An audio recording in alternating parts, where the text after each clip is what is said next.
If you want to set up your CAC reader at home, the process is much simpler than it looks. Start by turning the reader over and checking the label on the back.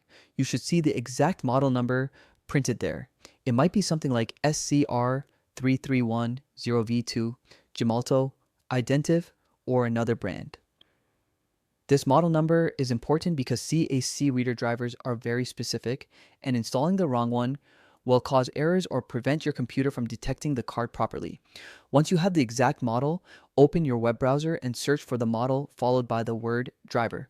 For example, SCR3310V2 driver. Be sure the result you click matches your model exactly. If you have a version 2 model, do not download the driver for the older version.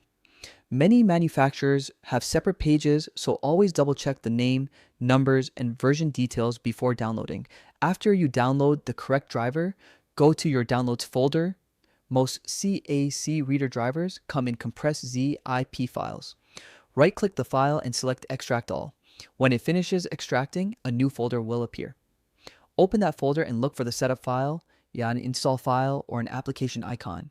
Usually name something like setup.exe install or the brand name. Double-click it to begin. If a prompt appears asking whether you want to allow the program to make changes, click Yes. From here, you'll see the driver installation wizard. Just follow the instructions step by step.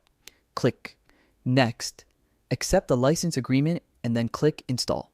Once the installation is complete, click Finish to close the setup window. Now plug your CAC reader into your computer. After that, insert your CAC card into the reader. If everything installed correctly, your computer should detect the reader and the card automatically. You won't always see a pop-up, but the system should now be ready whenever you need to access a site or application that requires CAC authentication.